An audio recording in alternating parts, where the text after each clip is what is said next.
Assalamualaikum warahmatullahi wabarakatuh. Halo teman-teman semua, jumpa lagi dengan saya PMI Korea, tentunya di channel Satya Welfare. Oke baik teman-teman, untuk video kali ini ya, saya akan menjelaskan sehubungan dengan kemarin. Itu ada pertanyaan yang masuk. Nah mudah-mudahan ini dapat menjadikan penambahan pengetahuan untuk teman-teman yang sekarang nanti ingin mencari pandangan untuk pergi bekerja di luar negeri. Nah ini khususnya untuk di Korea Selatan. Oke baik teman-teman, sebelum saya lanjutin videonya, saya tidak lupa untuk selalu mendoakan teman-temanku yang sudah stay di channel saya dan baru gabung. Salam kenal, semoga selalu diberi kesehatan juga kesuksesan menyertai teman-temanku. Nah teman-teman, untuk pertanyaannya yang saya masuk tadi ya, itu yaitu kemarin itu ada pertanyaan pas di TikTok saya ya, dan pertanyaan itu, Mas, apa aja sih pekerjaan yang di Korea selain di pabrik dan di fishing, seperti itu ya teman-teman. Nah yang dimaksud di fishing itu di laut teman-teman ya. Jadi di Korea itu yang terkenal kan di pabrik, juga di fishing di laut. Nah teman-teman tidak memungkiri bahwa di Korea ini banyak banget pekerjaan ya, selain di pabrik dan di laut, yaitu ada di kebun teman-teman, juga di kebun buah, dan seperti pemanenan atau kentang ataupun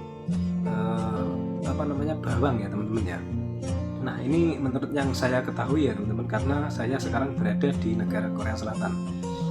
Oke teman-teman, dan pekerjaan ini sangat fantastis sekali dengan gaji yang cukup lumayan. Kenapa saya bilang seperti itu?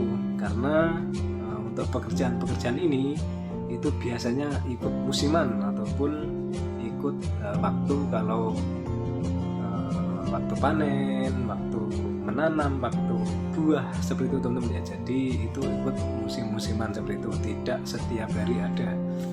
Kok bisa seperti itu ya Mas? Kok kenapa tidak tiap hari ada?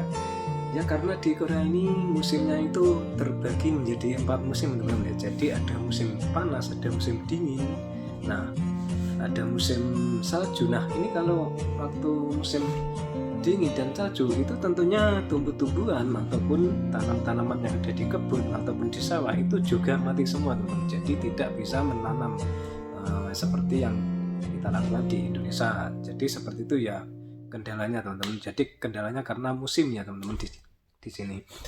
Teman-teman bisa lihat kan, kalau musim dingin atau musim salju seperti itu kan banyak banget tanaman-tanaman atau tumbuh-tumbuhan yang kelihatan seperti mati. Nah itu padahal nggak mati ya teman-teman, itu sebetulnya hidup, cuma ya itu kelihatan aja kan, seperti tumbuhan mati seperti itu.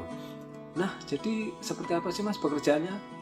Oke teman-teman, nanti saya liatin videonya langsung ya dari kebun teman-teman.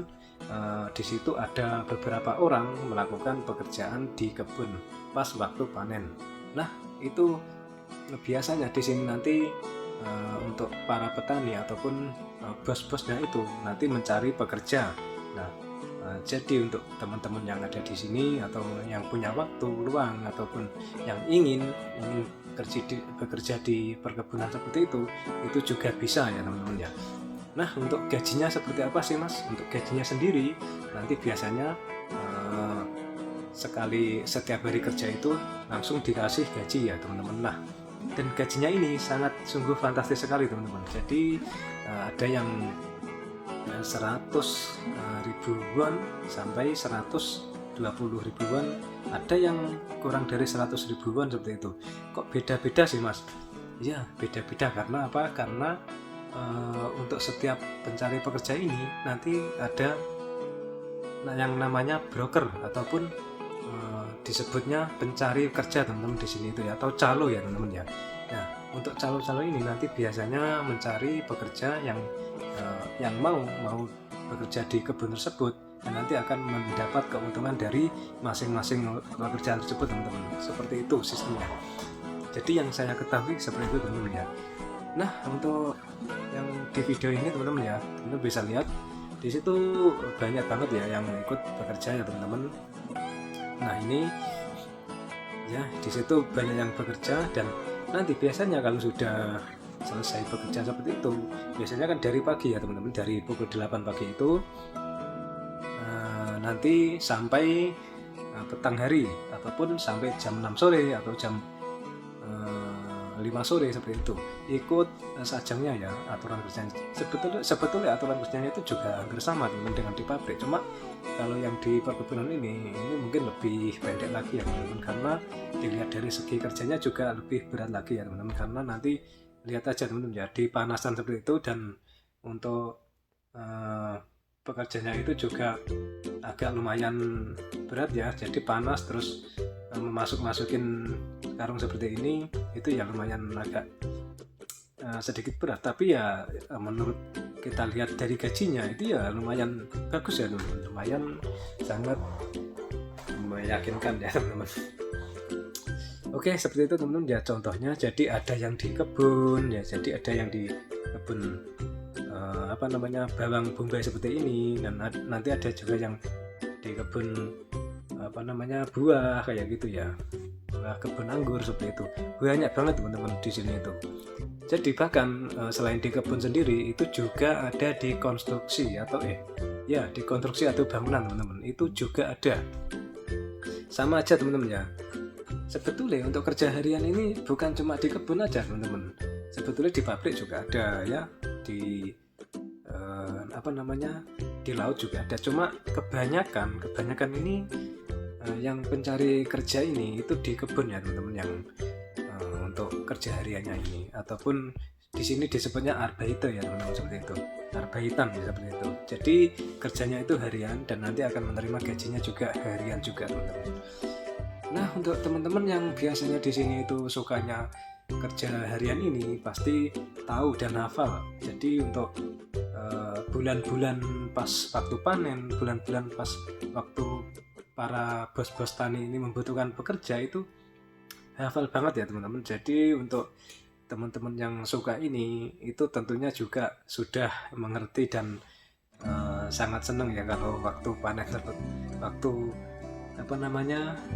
bulan-bulan itu datang ya teman-teman, itu sangat suka. Dan tentunya ini bukan cuma orang Indonesia teman-teman, jadi berbagai negara itu kumpul di situ. Jadi ada yang dari Vietnam, ada yang dari Thailand, ada yang dari pokoknya selain Indonesia juga banyak teman-teman yang ikut dalam pekerjaan tersebut. Nah, itu ada teman saya ya mas, itu teman saya mau kesini, nggak apa-apa. Oke, seperti itu teman-teman. Dan untuk teman-temanku yang sekiranya tadi bertanya ya, ingin tahu apa sih kerjaannya, ya seperti itu banyak teman-teman di Korea ini. Jadi untuk teman-teman jangan khawatir, karena jadi mungkin bukan di Korea sendiri ya, di lain negara Korea juga ada mungkin ya, untuk di Malaysia ataupun di Jepang atau di negara-negara lain itu tentunya juga ada yang kerjaan seperti ini teman-teman. Nah, seperti itu tadi teman-teman penjelasannya, dan mudah-mudahan teman-teman yang ingin tahu, untuk khususnya untuk teman-teman yang bertanya ya, seperti itu tadi. Jadi untuk kerjaan-kerjaan selain di pabrik dan di laut itu juga banyak yang lain teman-teman, untuk di perkebunan ya, seperti itu teman-teman. Nah, baik teman-teman, mungkin cukup sekian dulu videonya. Untuk teman-teman yang bertanya-tanya silakan isi kolom komentar aja ya teman-teman, tanya-tanya aja di kolom komentar. Facebook saya, Facebook juga boleh, di TikTok juga boleh, di IG saya juga boleh, di YouTube pun langsung juga tidak apa-apa, langsung insya Allah nanti akan saya respon dan saya jawab dengan segenap pengetahuan dan pengalaman saya teman-teman ya. Baiklah teman-teman, saya akhiri di sini dulu. Cukup sekian, salam sukses, salam untuk keluarga. Assalamualaikum warahmatullahi wabarakatuh.